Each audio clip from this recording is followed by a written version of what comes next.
There's a certain type of character the Safdie brothers keep returning to. The hustler, the talker, the person who believes momentum alone will fix everything. And Marty Supreme drops you directly into that mindset, and within minutes, you know exactly the kind of experience you're in for. And if Uncut Gems worked for you, this world will feel familiar. And if it did not, this movie may test your patience early. The Safdies entered a new phase of recognition with Uncut Gems, not because Adam Sandler went dramatic, but because the film rejected likability altogether. And Howard Ratner was not designed to be embraced, and the movie never apologized for that. And since then, the brothers have split creatively, with Benny directing The Smashing Machine earlier this year, and Josh delivering Marty Supreme. And watching these films together feels like watching two filmmakers interrogate the same obsessions from different angles. And at the core of the Safdies' approach is a fascination with flawed people. These are character studies built around individuals who confuse motion with progress and confidence with worth. Their protagonists are often manipulative, selfish, and emotionally exhausting. The films ask whether audiences are willing to stay with them anyway. And Marty Supreme is firmly rooted in that tradition. Marty is cocky, transactional, and relentlessly self-focused. He treats ambition like a deal to be negotiated, and people like leverage. And every interaction feels strategic. The setting of competitive ping pong may sound understated, but it becomes an unexpectedly compelling backdrop. The sport emphasizes control, repetition, and ego, and the period detail adds an extra layer of texture. There is no denying the familiarity here. Marty feels cut from the same psychological cloth as Howard Ratner, and that might be a sticking point for some viewers.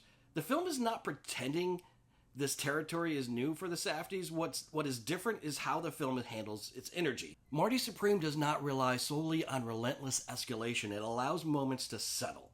The pacing feels more controlled, and the camera, while still intimate, is more patient. The film trusts observation as much as intensity, and technically the film is extremely well crafted. The ping pong sequences are staged with precision and intention, capturing both physical effort and the mental pressure. The visual language keeps you aligned with Marty's mindset without overwhelming the experience. Timothée Chalamet commits fully to the role, particularly in the physicality.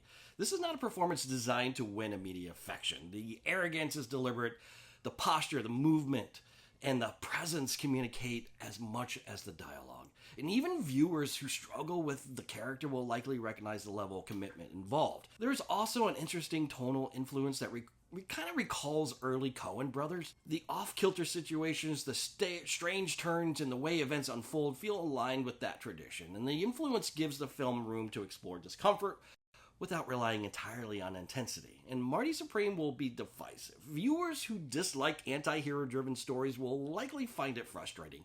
The film does not offer easy emotional access, and it does not ask the audience to root for Marty.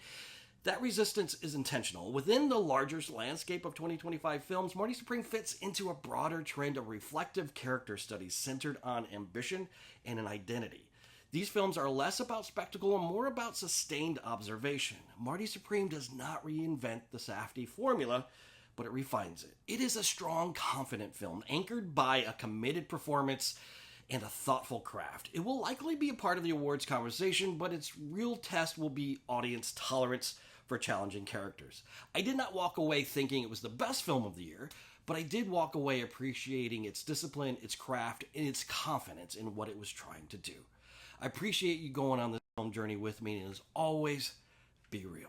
Well, I live with the confidence if I believe in myself, the money will follow. And what do you plan to do if this whole dream of yours doesn't work out? That doesn't even enter my consciousness.